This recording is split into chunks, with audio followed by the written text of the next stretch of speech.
PM Kisan పథకం పేరుతో కేంద్ర ప్రభుత్వం రైతులకు పెట్టుబడి సాయం అందిస్తున్న విషయం అందరికీ తెలిసిందే. గత కొన్నేళ్లుగా అన్నదాతలకు ఈ సాయం చేస్తున్న సర్కార్ ఈ ఏడాది కూడా డబ్బులను విడుదల చేయబోతోంది.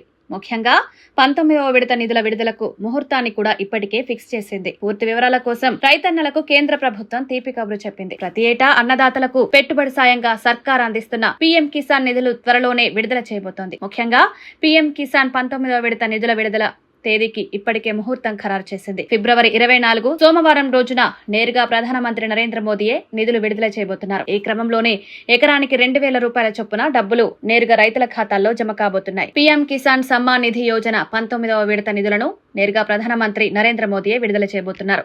బీహార్లోని భాగల్పూర్లో జరిగే ఓ కార్యక్రమంలో పాల్గొనబోతున్న ప్రధాని మోదీ అక్కడే 9.7 కోట్ల మంది అన్నదాతలకు ప్రయోజనం చేకూర్చబోతున్నారు. ఎకరానికి 2,000 రూపాయల చొప్పున నేరుగా రైతుల ఖాతాల్లో డబ్బులు జమ చేయబోతున్నారు. అయితే పీఎం కిసాన్ పథకం కింద డబ్బులు అందుకోవాలంటే రైతులు ఎన్పీసీఐ ఆధార్తో అనుసంధానించిన బ్యాంకు ఖాతా కలిగి ఉండాలి. ఈ కేవైసీ కూడా చేసుండాలి.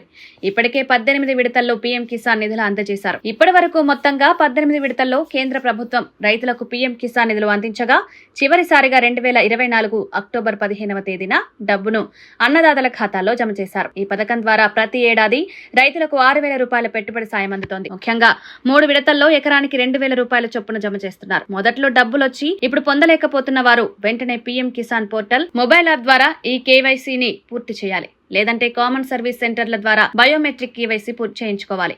లేని పక్షంలో డబ్బులు రావు. నగదు పడిందో లేదో తెలుసుకోవడానికి వెబ్సైట్ పోర్టల్లోకి వెళ్లాల్సి ఉంటుంది. అందులో నో యువర్ స్టేటస్ పై క్లిక్ చేయాలి. తర్వాత రిజిస్ట్రేషన్ నంబర్ నమోదు చేసి క్యాప్చా కూడా ఎంటర్ చేయాలి. ఆ తర్వాత గెట్ ఓటీపీ పై క్లిక్ చేయడం ద్వారా వివరాలు తెలుసుకోవచ్చు.